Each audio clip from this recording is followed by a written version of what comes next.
بسم اللہ الرحمن الرحیم لقد كان في يوسف وإخوته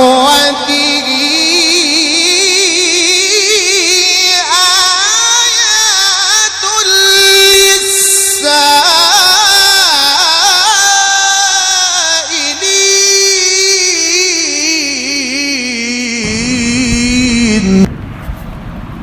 الحمد لله رب العالمين والصلاة والسلام على سيد الأنبياء والمرسلين وعلى آله وأصحابه الصادقين المبلغين المعلمين ومن تبعهم بإحسان إلى يوم الدين. أما بعد فأعوذ بالله من الشيطان الرجيم. بسم الله الرحمن الرحيم. ولما فصلت العير قال أبوهم إني لأجد ريح يوسف لولا أن تفندون قالوا تالله إنك لفي ضلالك القديم. صدق الله العظيم.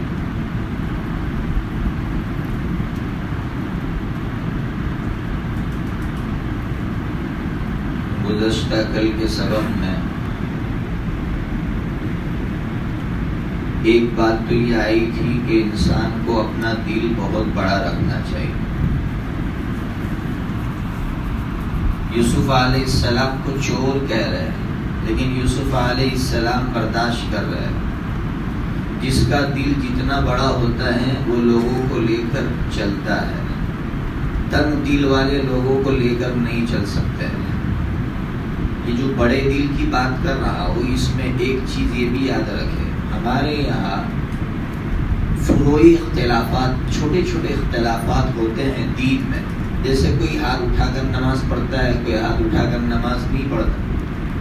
اس سلسلے میں بھی ہمارے یہاں بہت ایسے اختلافات ہو گئے ہیں. حالانکہ یہ کوئی جائز ناجائز کا مسئلہ نہیں ہے، اولا خلاف اولا، بہتر نہ بہتر کا مسئلہ ہے، لیکن اس میں بھی ہم لوگ بہت جھگڑتے ہیں، بہت اختلافات کرتے ہیں.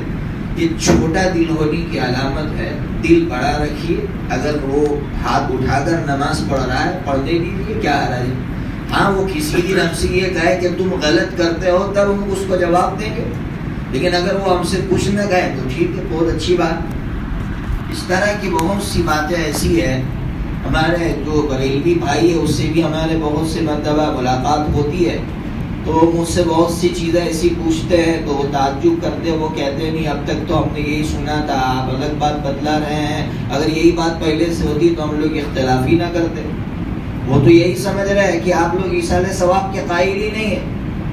میں ان کو کہتا ہوں کہ نہیں، ہم لوگ بھی ایصال ثواب کرتے ہیں، لیکن فرق یہ ہے کہ ہم لوگ اس طرح کرتے، آپ اس طرح کرتے. اب آپ کو فیصلہ کرنا ہے کہ یہ طریقہ صحیح کہ یہ طریقہ صحیح. تو وہ کہتے ہیں بھائی یہ طریقہ تو یہی صحیح ہے جو آپ بتلا رہے، یہ جو طریقہ جس کو ہم کر رہے ہیں وہ غلط معلوم ہو رہا ہے. تو ظاہر بات ہے اس طرح کی اختلافات ایسے عام ہو گئے ہیں کہ جس کی وجہ سے امت میں ٹکڑے ہو رہے ہیں. تو دل بڑا رکھنے کی ضرورت ہے. نمبر 2 یہ بات کہی تھی، یوسف علیہ السلام نے 2 پوائنٹ بتلائے تھے ترقی کا گر، ترقی کا راز. نمبر 1 تقوی، جو اللہ سے ڈرتا ہے اللہ تعالیٰ اسے ترقی عطا فرماتے ہیں. اور نمبر 2 پر فرمایا تھا صبر، مصائب پر صبر، ایمان پر جمنا، مصیبتیں آنے پر جمنا. اس کی وجہ سے انسان بہت ترقی پاتا ہے. اور اس کے ساتھ ساتھ ایک بات یہ بھی آئی تھی کہ معجزہ جو نبی کو دیا جاتا ہے وہ نبی کا اختیاری نہیں ہوتا، نبی کے بس میں نہیں ہوتا. اور مثال سے سمجھایا تھا کہ یوسف علیہ السلام فلسطین میں کنویں میں ڈال دیے گئے، یعقوب علیہ السلام کو معلوم نہیں ہے. اور یہاں مصر میں اتنے دور ہے لیکن یعقوب علیہ السلام کو وہ محسوس ہو رہی ہے. یہ معجزہ ہے، نبی کے اختیار میں نہیں ہے. ایسے ہی میں نے آقا صلی اللہ تعالی علیہ وسلم کے تعلق سے مثالوں سے سمجھایا تھا. اور ایک بات کل کے سبق میں آئی تھی کہ کسی بھی مسلمان کو مایوس نہیں ہونا چاہیے. مایوسی تو کفر ہے. مایوسی لاؤ ہی مت.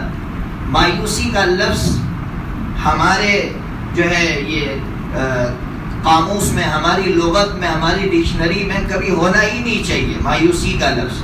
ہمارے یہاں تو آس ہونی چاہیے، یاس ہونی ہی نہیں چاہیے. بس آس ہی آس، امید ہی امید، نا امیدی کہیں نہ ہو. اسی طرح ایک بات یہ آئی تھی کہ اچھے اخلاق ہمیں پیش کرنے ہیں. اگر اچھے اخلاق ہم پیش کرتے ہیں ہمارے برادران وطن کے سامنے، تو میں نے بات کہی تھی کہ وہ وقت آئے گا کہ ہم تخت پر بیٹھے ہوئے ہوں گے اور وہ ہمارے قدموں میں گرے ہوں گے. اس کے لیے ہمیں اچھے اخلاق پیش کرنے ہیں. خاص کر ابھی عید کا موقع آئے گا. عید کے موقع پر اسلام کی ترجمانی ہم بہت غلط طریقے سے کرتے ہیں. عید کے موقع پر ہمیں اسلام کی اچھی طرح ترجمانی کرنی ایک مستقل موضوع ہے. کبھی موقع ہوگا تو اس موضوع پر میں گفتگو کروں گا. اب آج کے سبق میں ایک بات جو اہم ہے وہ یہ ہے کہ یوسف علیہ السلام نے اپنا کرتا بھیجا. یعقوب علیہ السلام نے اس کرتے کو اپنے چہرے سے لگایا تو اللہ تبارک و تعالیٰ نے بینائی واپس کر دی، واپس دیکھنے والے ہو گئے. یہاں ایک بات رک کر میں تبرکات کے تعلق سے آپ کو سناؤں کہ تبرکات کی دین میں بہت بڑی اصل ہے. یعنی تبرکات کو ایسی فالتو چیزیں نہیں ہیں. مسلمانوں میں تبرکات کے تعلق سے 3 سوچیں ہیں، 3 فرقے ہیں. ایک فرقہ یہ کہہ رہا ہے کہ تبرکات بیکار ہے، اس کی کوئی اصل نہیں ہے، اس سے کچھ فائدہ نہیں ہوتا. اسی لیے آپ جائیں گے جزیرۃ العرب میں تو جزیرۃ العرب میں آپ کو ایک بات دیکھنے کو ملے گی کہ جتنے تبرکات تھے سارے تبرکات کو انہوں نے ختم کر دیا، سارے تبرکات کو ختم کر کے رکھ دیا. حالانکہ اگر وہاں شرک ہو رہا تھا تو ان کے پاس ایک راستہ یہ تھا کہ ان تبرکات کو محفوظ کر لیتے اور شرک سے امت کو بچانے کے لیے ان کے پاس جو ہے مستقل سیکیورٹی تھی، اس کو وہ استعمال کرتے. لیکن انہوں نے تبرکات ہی کو جڑ سے ختم کر دیا اور یہ آواز اٹھائی کہ تبرکات بیکار ہے، اس کی کوئی اثر نہیں. یہ سوچ بھی غلط ہے. ایک دوسری سوچ یہ ہے کہ عمل کچھ نہیں کرنا، ایمان کھوکھلا، عمل بھی نہیں کرنا، اور بس ہم یہ سمجھ رہے ہیں میری قبر میں فلاں تبرک کو رکھ دیا گیا تو میں جو ہے نجات پالوں گا. یہ سوچ بھی غلط ہے. اور تیسری سوچ جو سب سے صحیح اور سچی سوچ ہے وہ یہ ہے ایمان بھی پکا ہو، عمل صالح ہو، اعمال کرتا ہو، اس کے ساتھ ساتھ تبرکات کو سینے سے لگاتا ہو. اب یہ تبرکات اس کے لیے مفید ثابت ہوں گے، ورنہ مفید ثابت نہیں ہوں گے. آقا صلی اللہ تعالی علیہ وسلم کے کرتے مبارک سے زیادہ متبرک چیز کوئی نہیں ہو سکتی. آپ کا کرتا، اس سے متبرک چیز اور کون سی ہو سکتی ہے؟ لیکن عبداللہ بن ابی بن سلول جو کٹر منافق تھا، اس کے جنازے میں آپ نے کفن کے طور پر یہ کرتا مبارک عنایت فرمایا تھا، لیکن آپ کا یہ کرتا اس کو نجات نہیں دلا سکا. کیوں؟ اس لیے کہ ایمان نہیں تھا، منافق تھا، ایمان نہیں تھا. اسی طرح بہت سی جگہوں پر ہم لوگ کچھ کرتے نہیں ہیں، دورہ باندھتے تھے اور یہ سمجھتے یہ دورہ نجات دلا دے گا. کوئی کسی کا دورہ نجات نہیں دلانے والا. انسان خود عمل کرے، اس کا عمل نجات دلائے گا. یہ تبرکات تو اس وقت مفید ہوتے ہیں جب کہ وہ باقاعدہ عمل بھی کرتا ہو. تو یہ تبرکات کے تعلق سے اسلامی جو سوچ تھی وہ میں نے آپ کے سامنے رکھی. آقا صلی اللہ تعالی علیہ وسلم کے تبرکات کی کیسی حفاظت کی ہے. علماء کرام نے آقا کے بال مبارک، منہ مبارک، آپ کو شاید معلوم نہ ہو، حضرت خالد بن الولید رضی اللہ عنہ کا نام سنا ہوگا آپ نے. اسلام کے بہت بڑے جرنیل گزرے ہیں، سیف من سیوف اللہ. جب آقا صلی اللہ تعالی علیہ وسلم حج کے موقع پر اپنے بال مبارک منڈوا رہے تھے تو آپ کے پاس بھی آقا کا منہ مبارک آیا تھا. تو آقا کے منہ مبارک کو آپ نے اپنی ٹوپی میں سی رکھا تھا. فرماتے ہیں جب یہ ٹوپی میرے سر پر ہوتی اور میں جنگ میں نکلتا تو میں فتح ہی پاتا، کبھی ناکام نہیں ہوا. ظاہر بات ہے، عمل ہے، ایمان ہے، تو آقا کا بال مبارک ہر جگہ فتح دلا رہا ہے. اس لیے یہ کہنا کہ تبرکات بیکار ہے، تبرکات کوئی چیز نہیں، یہ چیز غلط ہے، ان کی سوچ غلط ہے. یہ وسیلے کے تعلق سے بھی یہی بیماری ہوئی ہے. عقیدہ سمجھو، وسیلے کے تعلق سے بھی ایک طبقہ وہ ہے جو وسیلے کو مانتا ہی نہیں ہے، کہتا ہے کہ وسیلہ بیکار چیز ہے. ان سے جب پوچھتے بات کرتے ہیں کہ آپ وسیلے کو کیوں نہیں مان رہے ہیں جبکہ وسیلے کا تذکرہ قرآن میں ہے، حدیثوں میں ہے، تو وہ یہ کہتے ہیں کہ مسلمان جو ہے شرک میں مبتلا ہو رہے ہیں، اس لیے وسیلے کو ختم کر دینا چاہیے، وسیلے کی نفی کر دینی چاہیے. میں ان سے ہمیشہ کہا کرتا ہوں کہ یہ طریقہ غلط ہے، وسیلہ صحیح ہے۔ آپ مسلمانوں کو سمجھائیے کہ وسیلہ کس چیز کا نام ہے۔ دیکھیں مسلمانوں میں ایک طبقہ وہ ہیں جو وسیلے کا مطلب یہ سمجھتا ہے کہ اللہ کے دربار تک پہنچنے کے لیے ان تک پہنچنا ضروری ہے، ان تک پہنچیں گے تب جا کے ہم اللہ کے دربار میں پہنچ سکیں گے۔ یہ سراسر غلط عقیدہ ہے۔ یہ رب کے اوپر بہت بڑا الزام ہے میرا اللہ کے اوپر کہ نعوذ باللہ میرا رب دنیا کے بادشاہوں کی طرح ہے کہ دنیا کے بادشاہوں کو کسی کی بات سننا ہو تو ظاہر بات ہے ایم ایل اے نے معلوم نہیں ایم پی کے بعد سی ایم نے پی ایم تک پہنچنا پڑتا ہے، تب جا کے بات اس تک پہنچتی ہے، اس کے بغیر پہنچتی نہیں ہے۔ تو میرا رب اتنا کمزور ہو گیا کہ یہ وسیلہ نہیں، تو پھر وسیلہ کسے کہتے ہیں؟ تو وسیلے کا مطلب سمجھو، وسیلے کا مطلب یہ میں ڈائریکٹ اللہ سے بات کر رہا ہوں، لیکن اللہ سے یہ کہہ رہا ہوں اللہ میں گنہگار ہوں، میرا کوئی عمل ایسا نہیں ہے، لیکن یہ اللہ یہ تیرے برگزیدہ بندے ہیں جن سے تو محبت کرتا ہے، یا اللہ ان کے صدقے میں تو مجھے بھی معاف کر۔ یہ اصل وسیلہ ہے۔ دیکھیے ڈائریکٹ اللہ سے بات ہو رہی ہے، لیکن ان برگزیدہ بندوں کو ہم اللہ کے دربار میں پیش کر رہے ہیں۔ حضرت عباس رضی اللہ تعالیٰ عنہ جب حضرت عمر فاروق رضی اللہ عنہ کے دور میں بارش نہیں ہو رہی تھی، قحط پڑ گئی، تو حضرت عمر فاروق رضی اللہ عنہ بارش کی نماز پڑھانے کے لیے لوگوں کو باہر لے گئے، تو آقا کے چچا حضرت عباس رضی اللہ عنہ بھی اس مجلس میں تھے۔ جب دعا کے لیے حضرت عمر فاروق رضی اللہ عنہ نے ہاتھ اٹھائے تو دعا میں یہ کہا کہ اللہ ہماری اس مجلس میں تیرا حبیب حضرت محمد صلی اللہ تعالی علیہ وسلم تو نہیں ہے، لیکن اے اللہ تیرے حبیب کے چچا حضرت عباس رضی اللہ عنہ ہے، اے اللہ ان کے صدقے میں بارش اتار دے، اور اللہ نے بارش اتاری۔ یہ مطلب ہے وسیلے کا۔ وسیلے کا یہ مطلب نہیں ہے کہ اللہ تک ہم نہیں پہنچ سکتے، اس لیے واسطوں کی ضرورت ہے۔ اس لیے بہت سے لوگ ہم سے پوچھتے ہیں، کہتے ہیں 7ویں منزلے تک پہنچنا ہو تو آپ کیسے پہنچیں گے؟ ڈائریکٹ پہنچیں گے؟ پہلے منزلے پر پہنچیں گے؟ ایسا سوال کرتے ہیں تو میں ان سے کہا کرتا ہوں تمہارا رب کمزور ہو سکتا ہے، میرا رب کمزور نہیں ہے۔ میرے رب تک پہنچنے کے لیے ڈائریکٹ پہنچ سکتے ہیں، اور تمہارا رب اتنا کمزور ہو تو ٹھیک ہے، تم ایسے کمزوروں کو رب بنا سکتے ہو، باقی ہمارا رب تو بہت طاقتور ہے۔ سیدھی سی بات ہے، میرا رب خود کہہ رہا ہے ادعونی استجب لکم، ڈائریکٹ مجھ سے مانگو، ڈائریکٹ مجھ سے مانگو، میں تمہیں دوں گا۔ اور عجیب ایک حکایت گڑھ رکھی ہے مسلمانوں نے، ایک واقعہ گڑھ رکھا ہے، جو واقعہ شاید آپ نے سنا ہو یا نہ سنا ہو، کہ ایک شخص پھنس گیا۔ جب پھنس گیا، پانی میں پھنس گیا تو ضرورت پڑی تو اس نے اللہ کو پکارا تو اور ڈوبنے لگا۔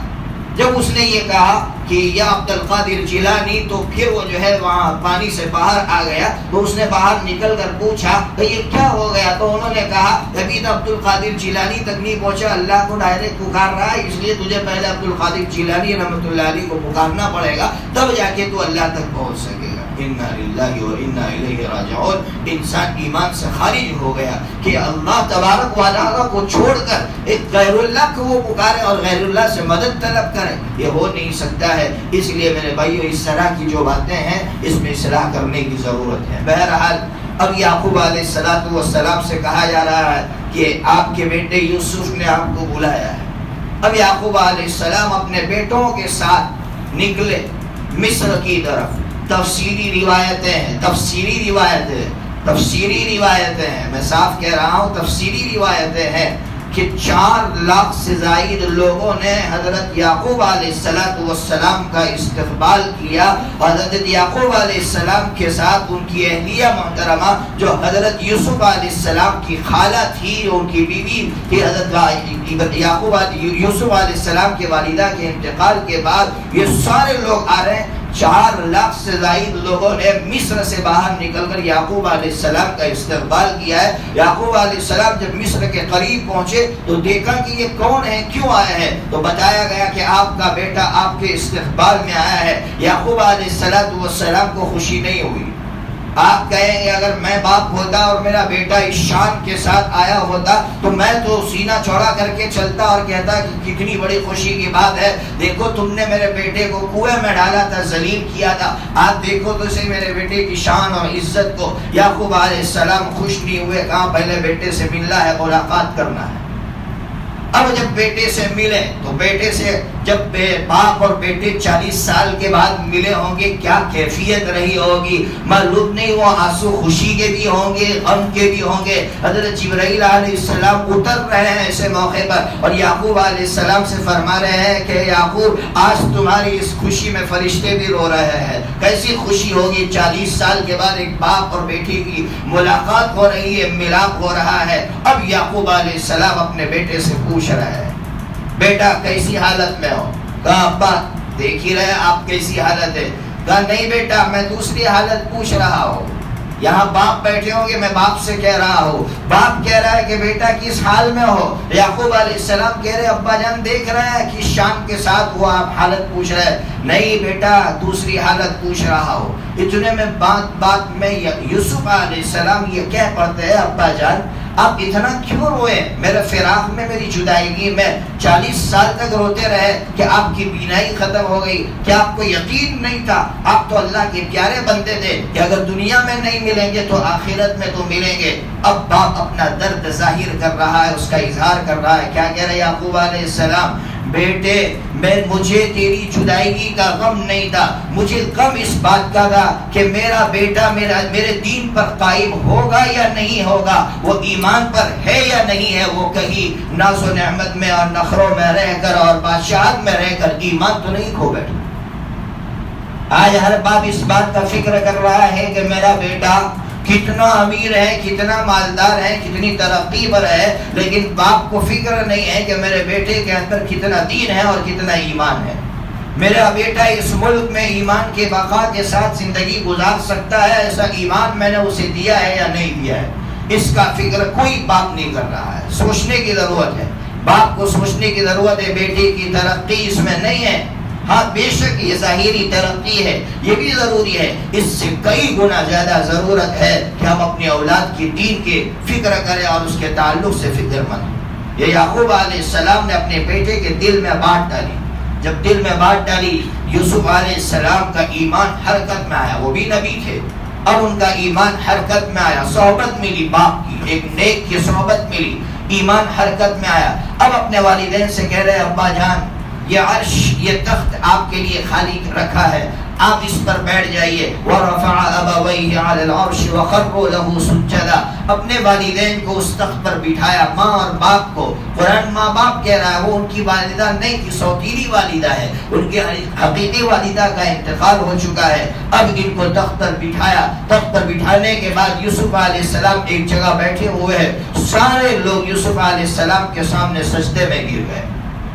آپ کو یاد ہوگا یوسف علیہ السلام نے خواب دیکھا تھا, انی رأیت 11 کوکبا والشمس والقمر رأیتهم لی ساجدین. کہ ابا جان خواب دیکھ رہا ہو, چاند سورج اور 11 ستارے میرے سامنے سجدے میں ہیں. یہ خواب مکمل ہو رہا ہے. ماں باپ سجدے میں گرے ہوئے ہیں, 11 ستارے بھائی سجدے میں گرے ہوئے ہیں. یوسف علیہ السلام کا خواب مکمل ہو رہا ہے. یوسف علیہ السلام ہاتھ اٹھا کر اللہ سے کہہ رہے ہیں الحمدللہ الذی الحمدللہ الذی تمت نعمتہ. تمام تعریف اس اللہ کے لیے ہے جس کی نعمت آج مکمل ہوئی. اب یوسف علیہ السلام کی یہاں جو سجدہ کیا اس کو یاد رکھو.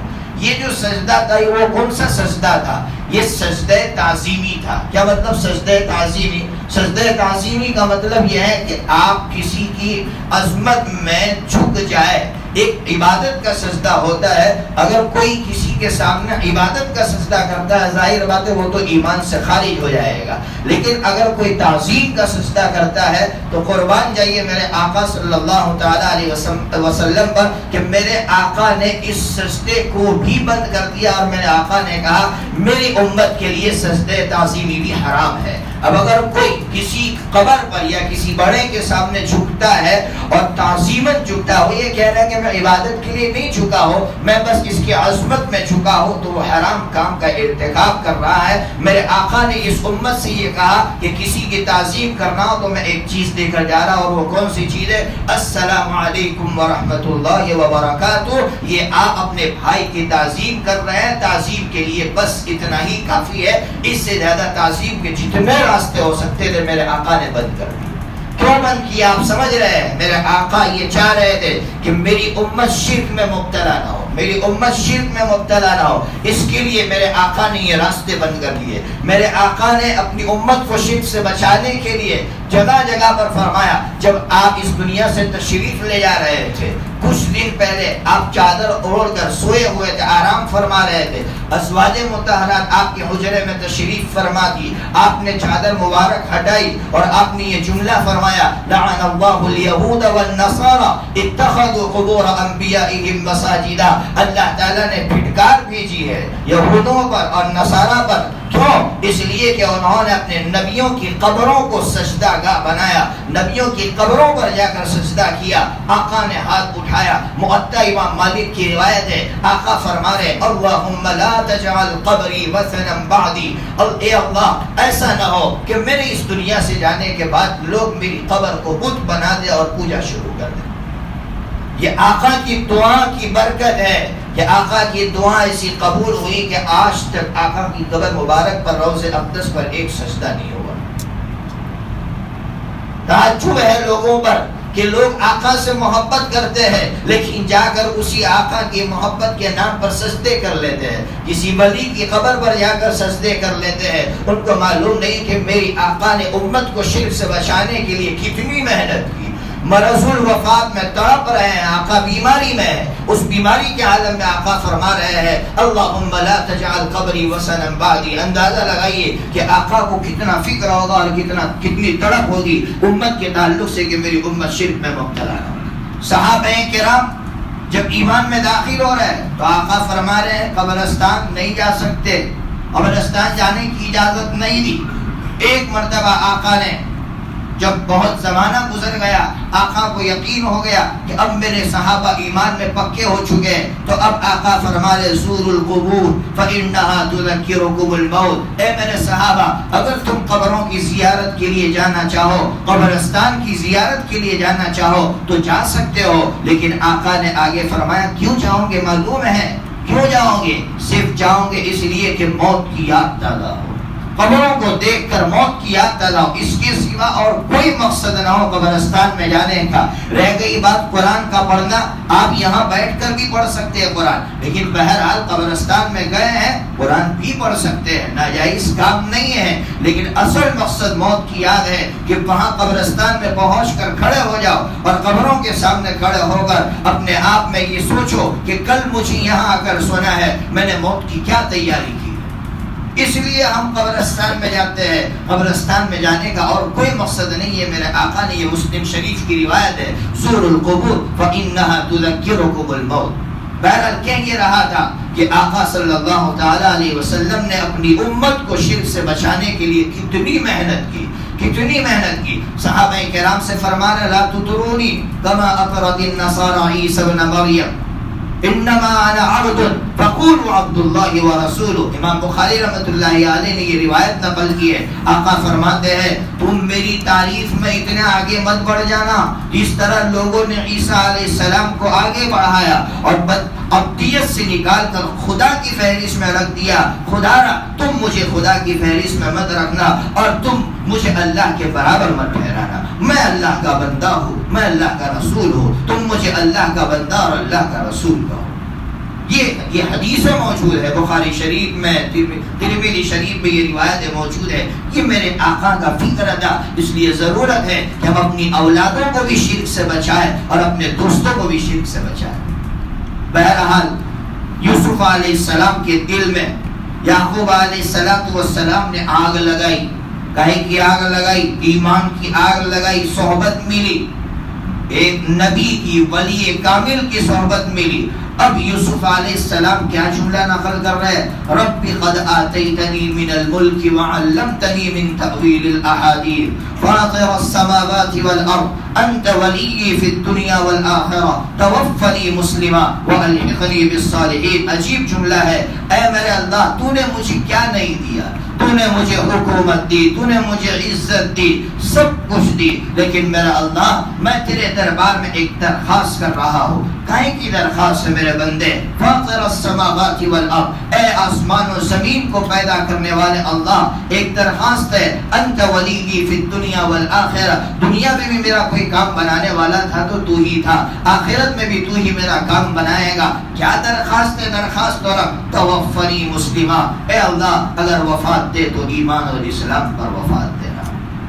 سوچئے تو صحیح، کیا نہیں دیا ہے اللہ نے، کیا نہیں دیا ہے، لیکن فکر کس بات کا ہے؟ بس فکر اس بات کا ہے کہ اللہ ایمان پر موت دینا، ایمان پر موت دینا۔ اور آگے کہہ رہے وہ الحقنی بالصالحین، اے اللہ نیک لوگوں کے ساتھ مجھے شامل فرمانا، نیک لوگوں میں مجھے شامل فرمانا۔ میرے بھائیوں، علماء نے لکھا ہے کہ جو دنیا میں نیک لوگوں کے ساتھ اٹھتا بیٹھتا ہے، اللہ تبارک و تعالیٰ اسے اسلام پر موت بھی عطا فرمائیں گے اور اس کا حشر بھی نیک لوگوں میں فرمائیں گے۔